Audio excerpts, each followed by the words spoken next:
Słuchasz podcastu Agni-ajurweda zrozumiale i dostępnie, odcinek 87. W tym odcinku zapraszam Cię do posłuchania rozmowy w języku angielskim, którą jakiś czas temu odbyła ze mną jedna z moich biznesowych mentorek, Eleanor Beaton.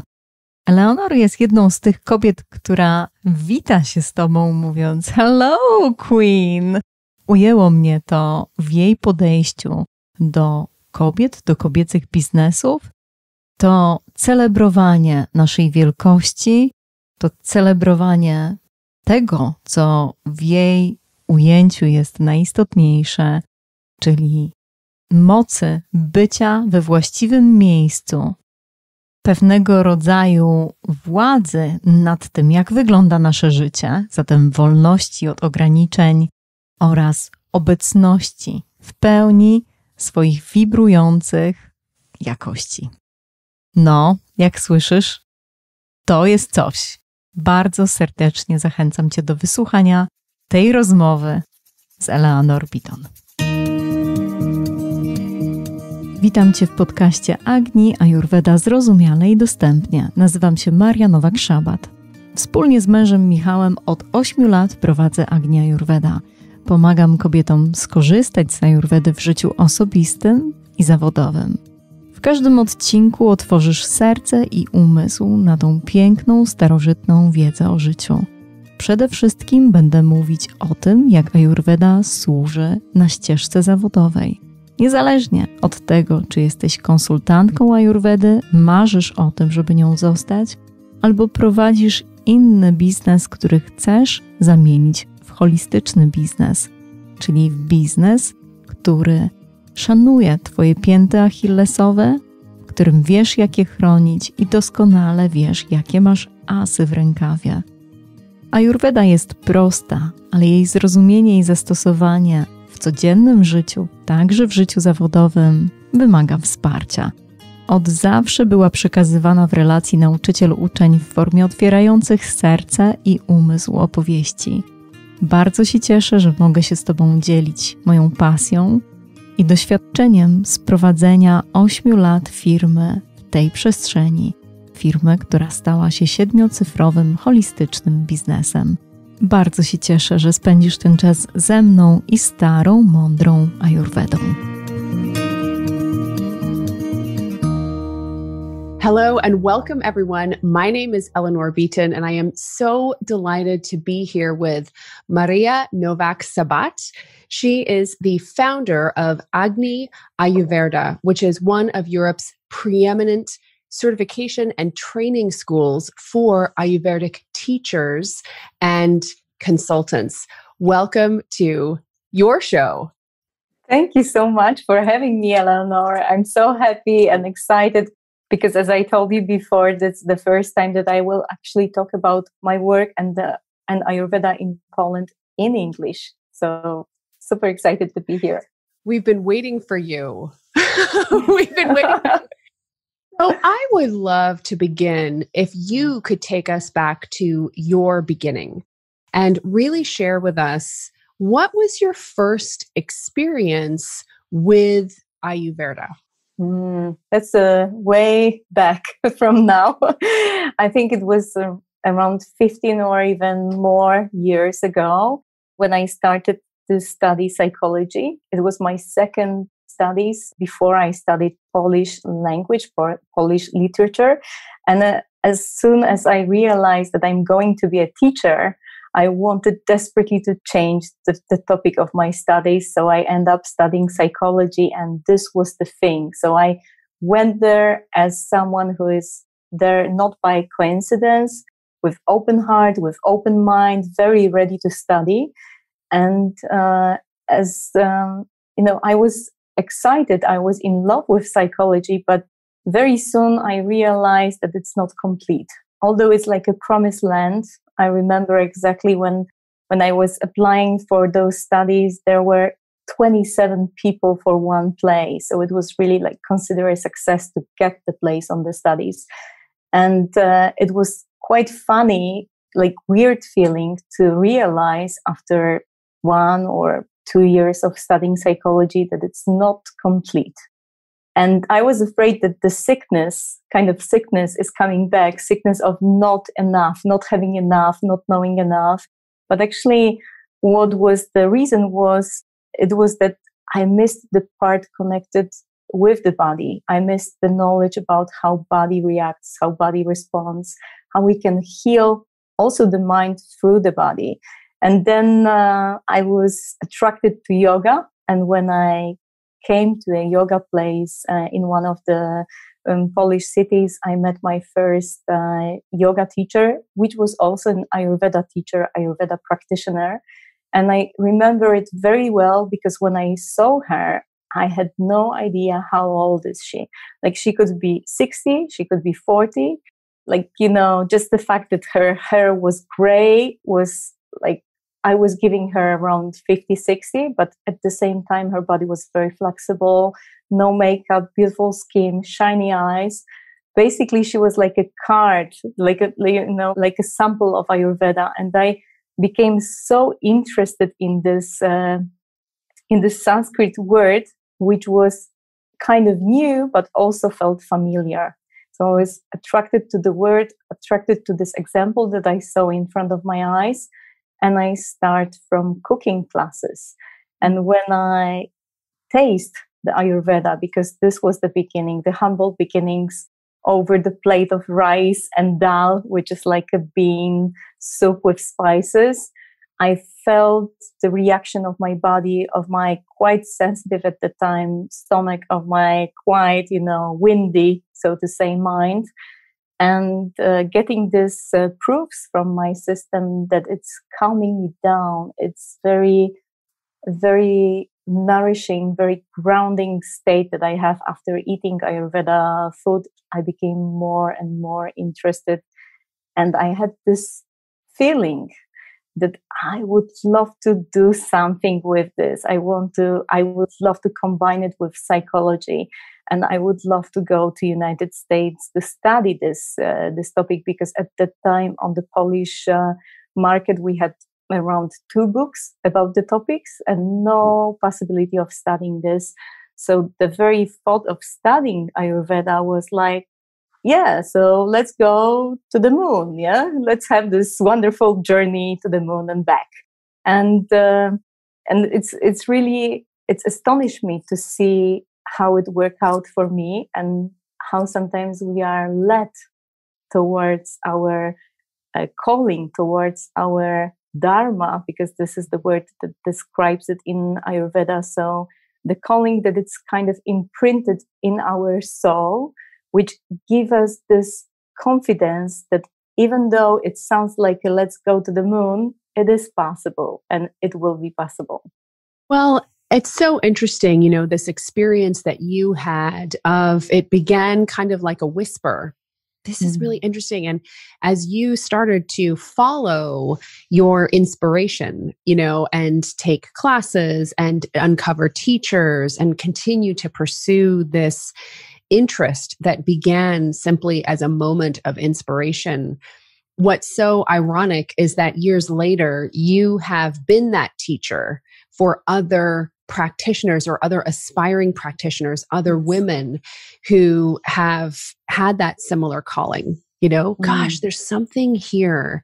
There's something here that I want to pursue.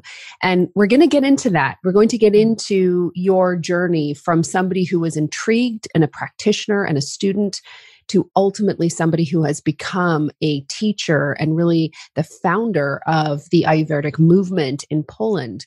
But before we get there, I want to make sure that we sort of really articulate what Ayurveda is. And I know that many of the people who are listening know, or maybe think they know, as you were talking about things like Dharma and the cooking and all of this. I think many of us have little pieces of it. But how would you describe what Ayurveda is? Yeah, this is a beautiful question. And many times the answers start with the very meaning of the word. So Ayur in Sanskrit means life, and the Veda means knowledge, wisdom of life, wisdom of life in many different aspects. So in the physical aspect, but also in the psychological, emotional, and the spiritual aspect. And basically, I guess all of us, we have those experiences when we are maybe in the forest, maybe close to the lake, maybe, on the beach, when we suddenly know what is life and how to behave. Sometimes it's difficult to articulate it, like to put our insights into the words, but we know, yeah? It's like you need to be relaxed for this, and you will just like kind of get the insight, get the information, download the very bright and clear picture of what is important in your life. And basically, the beginnings of Ayurveda, as we know it, it's told that this knowledge was given to us in this state of kind of higher consciousness, which is very similar to you being relaxed when you are sitting close to the lake or just walking in the forest, that you are so open for this inspiration coming to you and for you that you are just downloading the wisdom in a very fast way and kind of between or without the words. So what is so important in this understanding that this knowledge corresponds with the pieces that we already have inside. So basically, when you are getting to know Ayurveda, you are kind of remembering the pieces that you already had inside of you. So it gives you the sense of coming back to the real understanding of what is the most precious, important in life, and how you can take care for this life, how you can take care for you in all the different aspects that our beings are kind of manifested.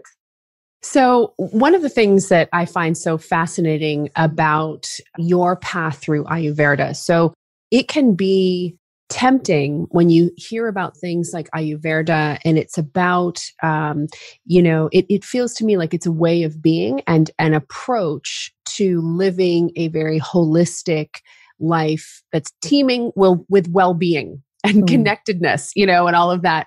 Yeah. But one of the things that I find so intriguing about you is that you have combined that with a lot of external success at the same time. So those two things have gone together. And I want to point that out because sometimes I think people can mistake when we have this focus on well-being, it means that we don't have to have that external success or they don't go together, but they actually do. I would love for you to just speak to this idea of how Ayurveda heals us and shapes us not only on the inside, but on the outside too, for people who might not realize that the two can go together. Yeah, actually they do. And they kind of have to, because when we define the success, it's also the financial success. It's also the success of being recognized for who you are. And you can be a mother, you can be a baker, or you can be an Ayurveda teacher as long as you are following your calling. And this calling gives you the success in terms of financial success, or as I said before, recognition. It means that you have this alignment. You have the whole plate, so to say, and you are not choosing and picking and not judging what is worth and what it's not worth. Because sometimes, and I also had this kind of disease of being disrespectful towards the money. Like, yeah, I will just take the wisdom and just forget about the money. Yeah, money, who cares? And then I found that money doesn't care for me either. That it's just like the relationship that I have with money is not filled with love. It's more like, yeah, let's protect that you don't exist, or I know you exist and I hate it. Yeah. And I found that the healing this relationship with money helped me to actually grow on my Ayurvedic path, because when it comes to buying your books, let's start with small expenses, buying the trainings, online teachings, going to India where I were like at least 3 times during my training. Funnily enough, in the same place that your last guest on the podcast that I listened lately, in Dharamsala, it's north part of India, filled with Tibetan vibes. All of those things at the very beginning, the beginning when you are studying or when you want to go and buy some herbs, go for some treatment, or, buy comfortable yoga pants. it all involves money. And the more you are open for this support that money gives you, the more you can grow, you can flourish, you can expand, you can make use of those wonderful things that are given to you. So I guess this is embracing the whole success, and not, instead of judging and picking which parts are worth of your attention and which are not. And coming back to Ayurveda, we have those 4 purposes in life. And one of them, which I mentioned before, is dharma, it's calling. And sometimes people think calling, it means that you will just do the job without paying attention to the external success. But there's another one which comes along, and this is the kind of establishment in the material world. So it means that you have a house, that you have a comfortable place for you. It doesn't really matter if it's 20 or 200 meters, it's up to you. But basically, your material needs are well taken care of, so you can focus on your practice, on your work, on your everyday life, and it's not consuming the energy. Because funnily enough, people who are not paying attention to money, they end up paying a lot of attention to money because of the feeling of lack, when they cannot do something because of lack of the money. And when we are appreciating money and kind of embracing this energy in our life, we can have this feeling that I have now, that it supports me and it let me do my work. So we are doing this work together. So fascinating. And I just really think that's an important point. And I hope everyone here is listening too, because I think the thing that compels us and draws us to this summit is Ayurveda and the practice of Ayurveda and the career possibilities and business possibilities in Ayurveda. And that you can live in this very healthy, holistic, complete way. And that includes the material side as well. They both go hand in hand. So yes. I love that point. Thank you for clarifying.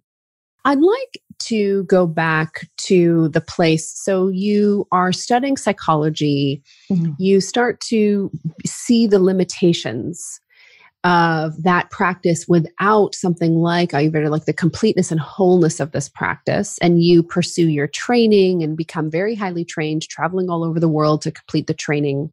What was it? But, what's so fascinating to me for you is that it wasn't enough to practice it and to, simply support others in their wellness journey.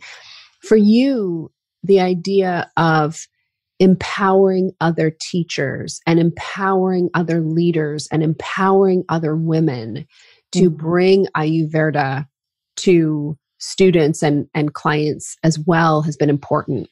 Take us back to the moment you decided that you were going to found your school in Poland. Take us back to that decision.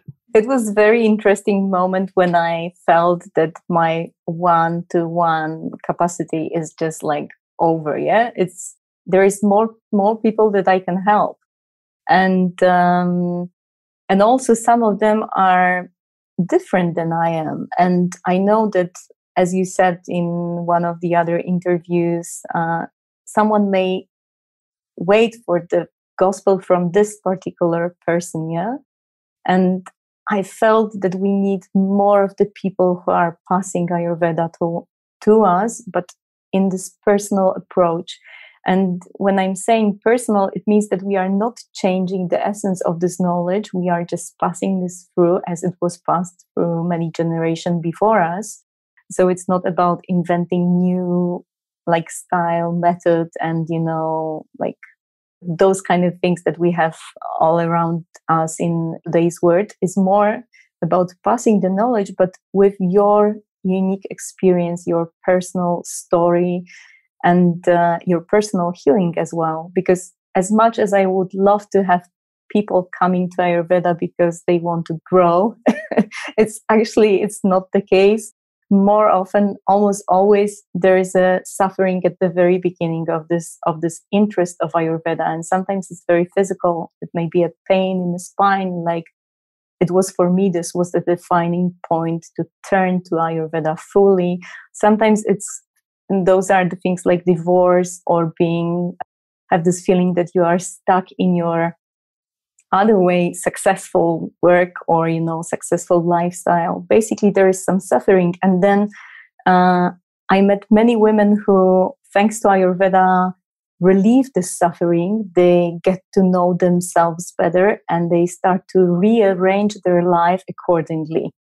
And it means a lot of goodbyes as well to people, to jobs, sometimes the places where they live, but also a lot of hello and, welcome to my world, new habits, new thoughts, new emotions. And it means that actually using Ayurveda is very enriching experience. And the sooner that you realize, you will find yourself having this Ayurveda kind of imprinted in your body. So you will basically tell about Vata, Pitta, and Kapha, 3 basic doshas, but you will do it in your own way, referring to your own personal stories, which make it more human and which resonates with their hearts very effectively.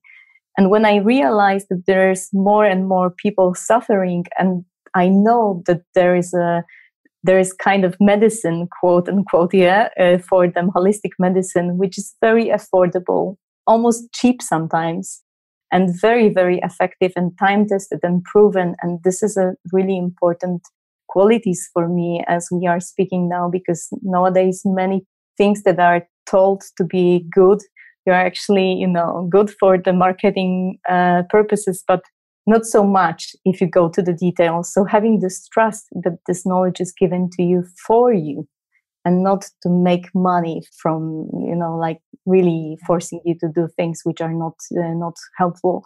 This was astonishing to me. And I said, we need more people like this. We need more consultants. We need more women who are willing to open up, share their experience, and teach the Ayurveda to their clients, to their patients, but also to their families, because many of my clients are women who have at least mother, They all have mother. Some of them have daughter or son or sister, brother, colleagues, friends. Basically, even without working professionally, their circle of influence can be at least 10, 15 people. And I'm just counting the closest one. Mm-hmm. So it means that when she changes, her environment starts to change because they are curious and they are not asking questions about Ayurveda per se, but they are asking questions like, what have you done that you look so calm? Or you used to be so angry and now you are so relaxed. Tell me what is the secret behind your skin or your fabulous hair. Even people who are not drawn to natural methods, they see changes which are very visible in this person, and they want to know more. And then then we are coming to this point when they are willing to go for the consultation, but not to the doctor from India, with all the respect, but to someone who is closer to them, who is more accessible in a way, and who will also share some kind of dirty secrets of implementing Ayurveda, And it means the whole transfer of knowledge will be more effective because it's not reading a book which is for everyone and no one. It's more personalized and it's more with this human touch. And I felt this calling to start teaching. As coming back to my childhood, I always wanted to be a teacher, but that time I thought I will be teaching Polish, And many years after, when I was, I think, 35 or 35, I guess, I realized that, I am a teacher, but the knowledge that I want to teach is an Ayurveda knowledge, is this kind of knowledge. And I also felt that I kind of have no choice. So I can go back to the state, not yet, who am I? I had this kind of complex of not being an Ayurvedic doctor for 10 years or something. As soon as I discovered Ayurveda, I was like, oh no, I'm too old for studying this for the next 5 years studies. Who am I if I'm not an Ayurvedic doctor? And then I realized that I am who I am. Yeah, I have my experience, I have my background, I have my sensitive eyes and heart. I can serve with this and help to establish professionals in Poland who will also serve with what they have.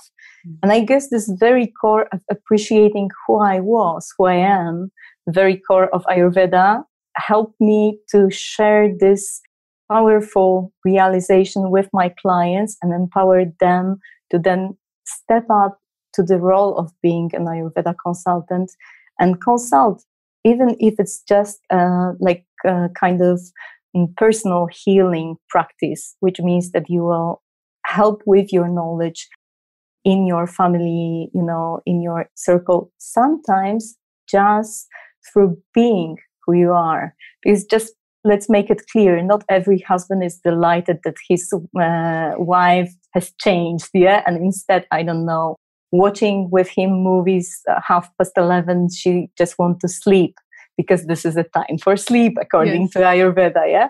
But when the same husband will observe that his wife has better libido, the better sexual interest, this is a very taboo topic in modern world. Yeah, we are not talking about this so much. Then he starts to be more, I would say, encouraging. So this might be something, there's something in this for me. Yes. So we have this like husbands, and sometimes there are wives as well, but mostly my clients are women. So I refer to husbands mostly, but husbands who are like first, oh, I don't know, what is it? Or there is just silence. And then the wife goes for the detox, for the panchakarma, which is really a deep detox for the whole body. And then they feel the benefits. And for the next detox, for the next book, for the next online courses, they are very willing to pay. And I'm not just talking about the money, but sometimes paying means that they will give her time, like no excuses, and freedom to go spend Sunday morning or I don't know, Friday afternoon for exploring this topic, because they will have the benefits as well on many different levels, but also on this level, which is a core level for successful and close relationship, which is a physical level of connection, being connected, touching, kissing, and being present for each other. And this is a great healing which occurs in every family. Yeah, I love that. I mean, that's amazing. And I also think there's so much that you're speaking to here, that the importance of physical connection in relationship, and how that physical connection in relationship is also related to the physical well-being and the overall well-being of an individual person in that relationship.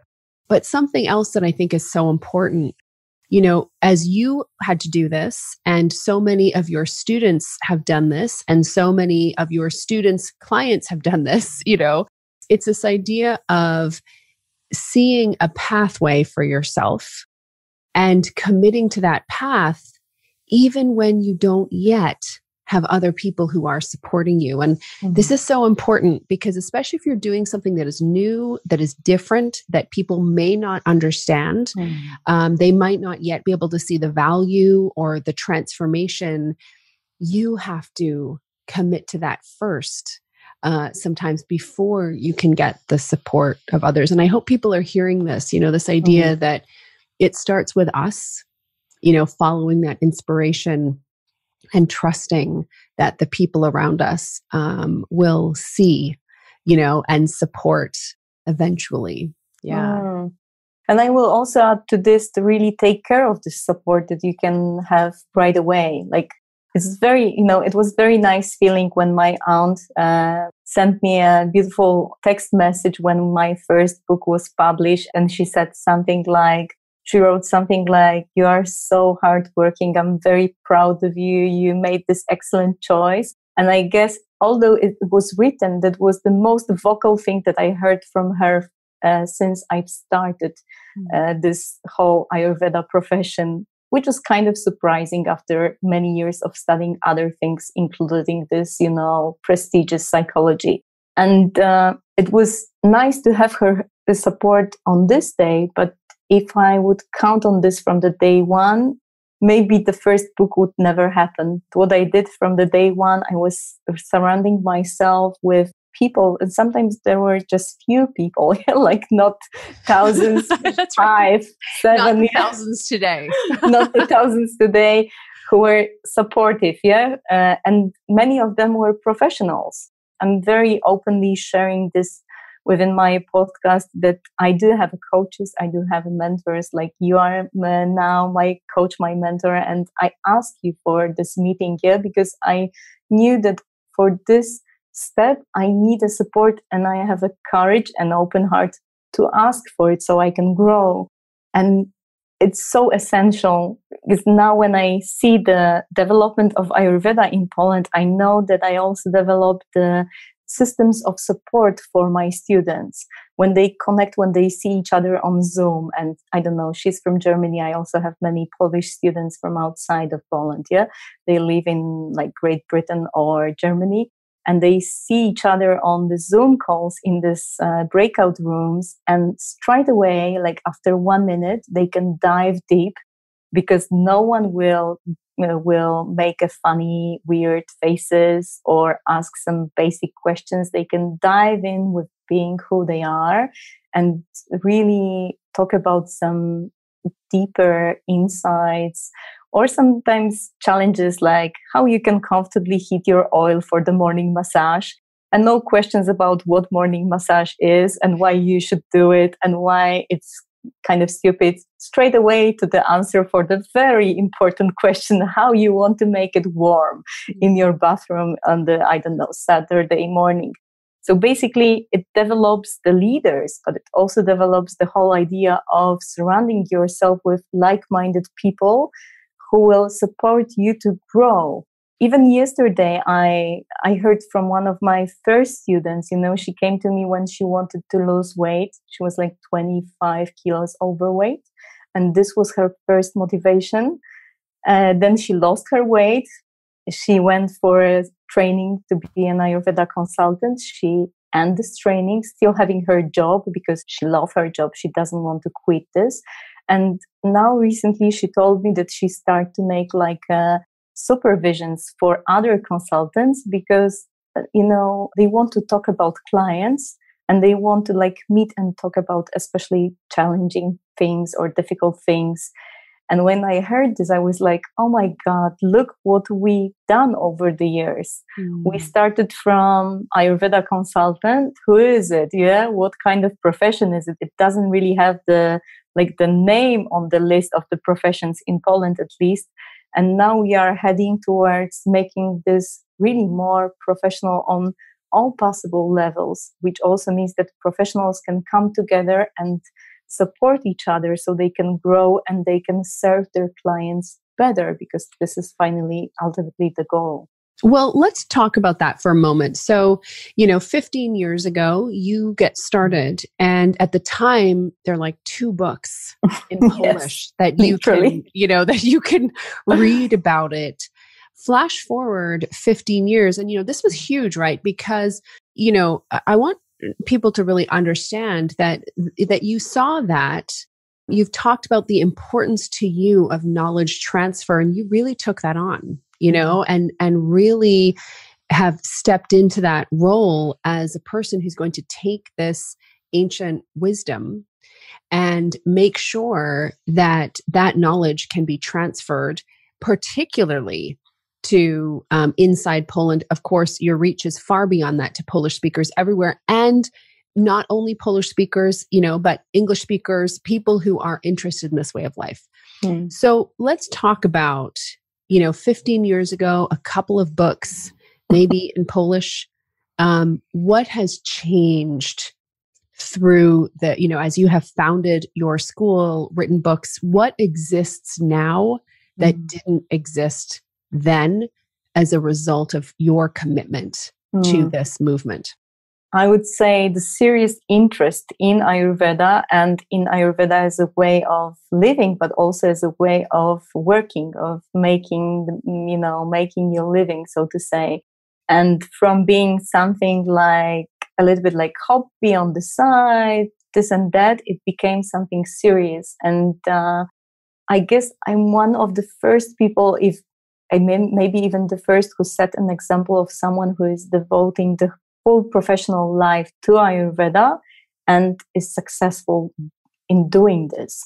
So it's not that I have other works, other jobs, and I'm just playing around. I made it very clear with myself. We made it very clear with my husband, because we established this company together, that we want to focus only on this.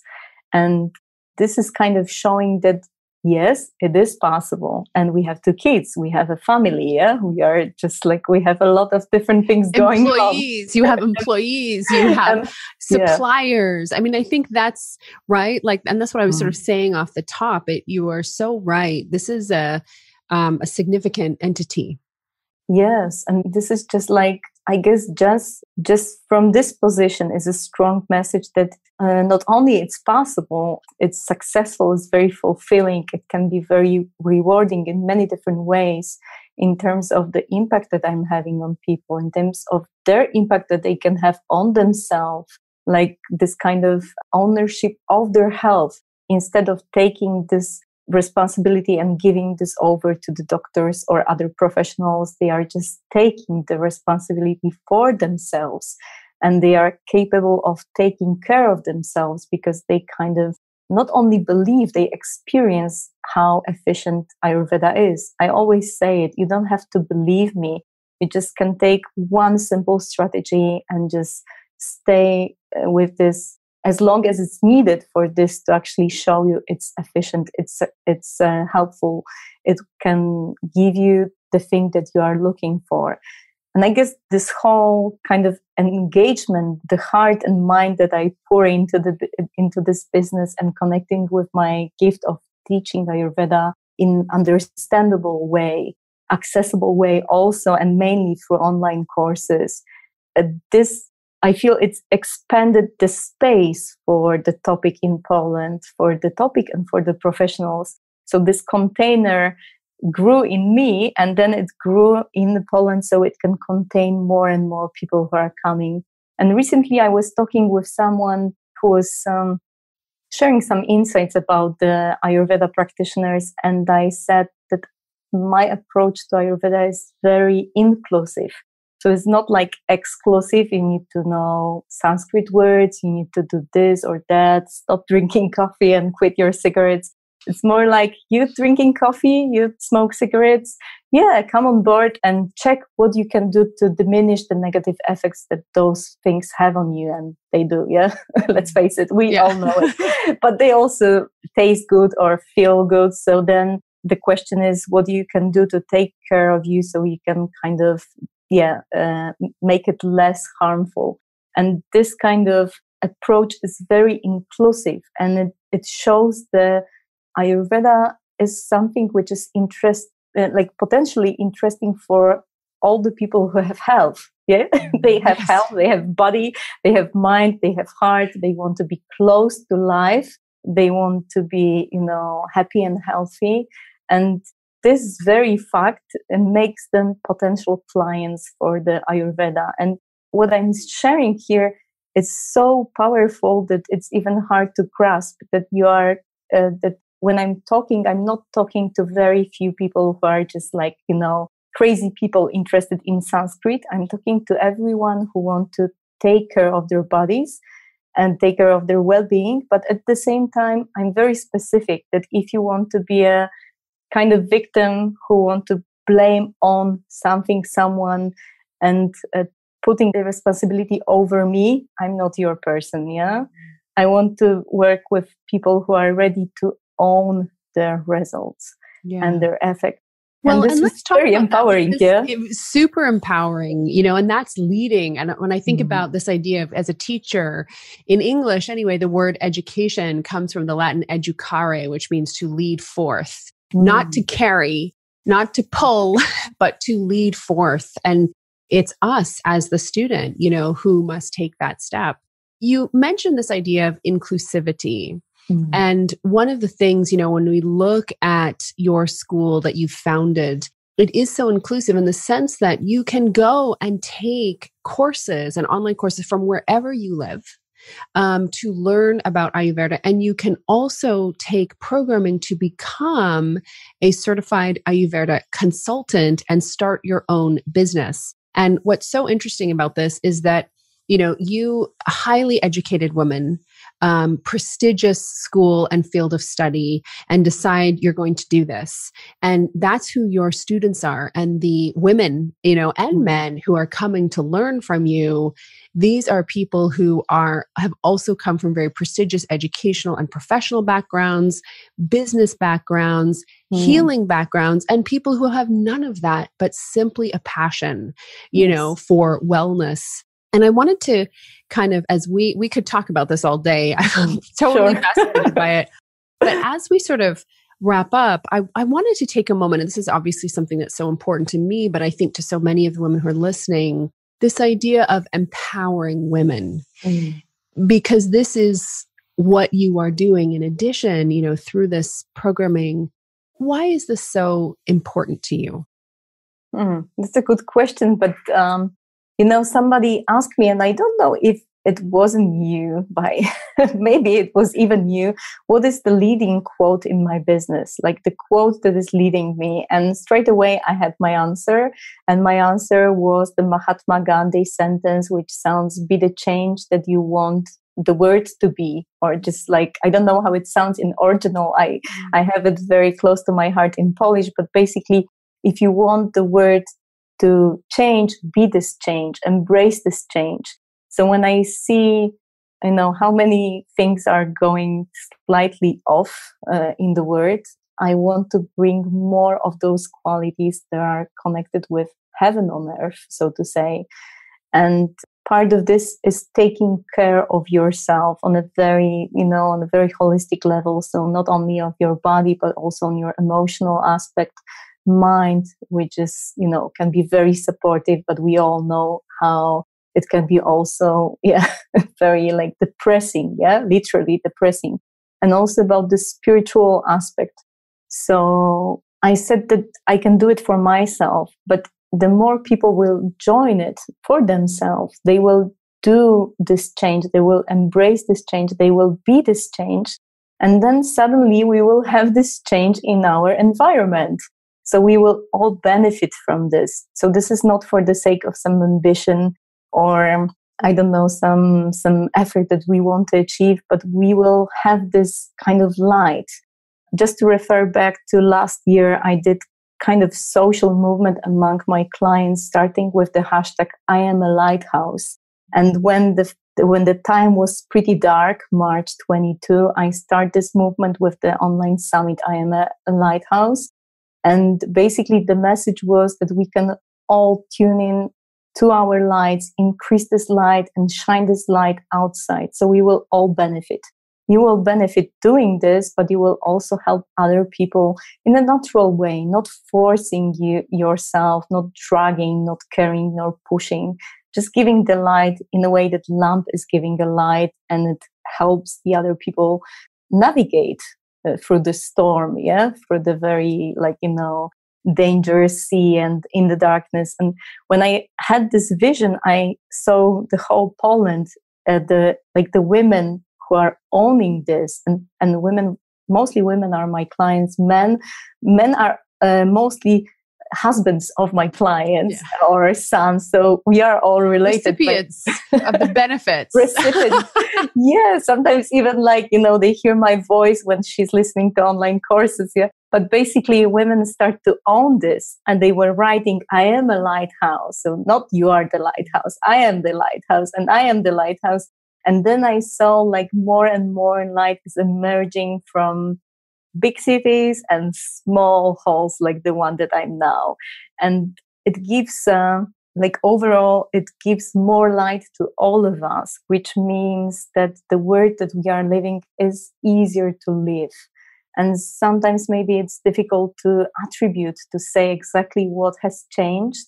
But I guess what has changed and what is changing, what is so empowering, that we have this courage and we want to be true to our true nature, which is in essence the light, the love, this heavenly bliss. This is the nature that we were born with.